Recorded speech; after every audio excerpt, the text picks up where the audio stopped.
So LouRokTv is hosting an ultimate lineup challenge based off of Relic cards. Entered it into his video last year, decided to do this one as well because I'm a big Relic guy. I've been collecting them for a very long time.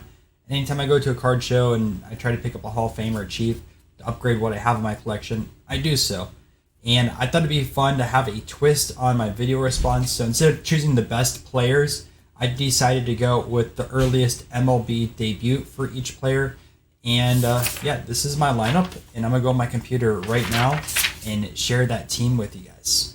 All right, so let's start taking a look at some of these cards. Again, they're just a fraction of my collection, but I think it'd be pretty cool going off of the debuts. So up first, we have Willie Keeler, who made his debut in 1892, had 2,900 hits across his career, and also batted .425 in 1897.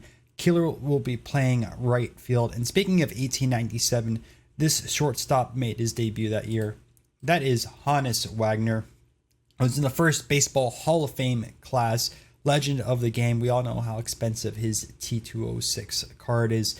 And I believe this is game used jersey. We have multiple pieces on triple threads. Such a great card. Another 1897 debut is his catcher, Roger Bresnahan. And he's kind of a pioneer in baseball because he helped develop the batting helmet and also getting catchers to implement shin guards. But up next is a 1900s player, so no more 1800s. And from 1902, this is Johnny Evers from Chicago, game-worn jersey, three-time World Series champion. You guys know Evers, Tinker, and Chance. So do have a Tinker I'll be showing you guys a little bit later, but he did not make the starting lineup. Surprise, surprise. In left field, we have Tris Speaker, not left field, I'm sorry, center field. This is from a Topps Tribute. Really cool. I remember purchasing this back in the day. Tribute was a higher end brand. This has two pieces of the bat. Speaker, just legendary career between 3,500 hits and 135 WAR, 1907 debut. We have Zach Wheat, which is going to play left field. He had 2,900 hits across his career and batted 313 seasons, 1909 debut.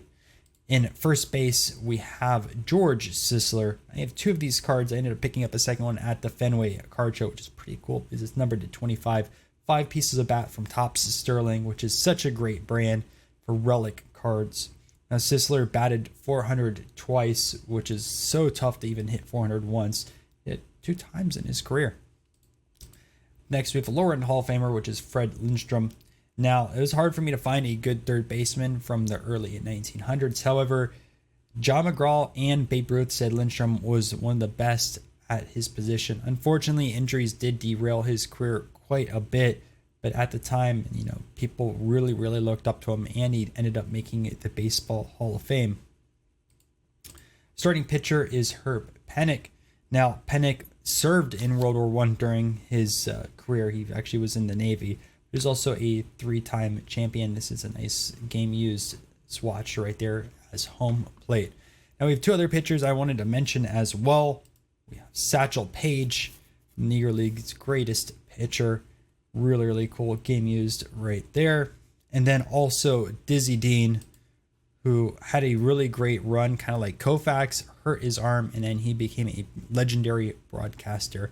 So he became super famous being a broadcaster and also his short stint in MLB, but he is a Hall of Famer. Now, management-wise, I have, as the manager of the team, Nap Lajoie.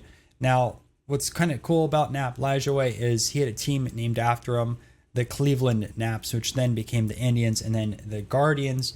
So Nap, I'm going to have him replace Herb Pennock in the lineup hitting-wise. Nap also debuted all the way back in 1896, so he's going to be my manager. I also wanted to have 2 coaches on the team as well.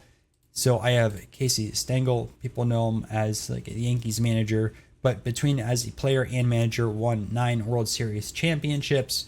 Really cool piece of jersey right there. He debuted in all the way back in 1912.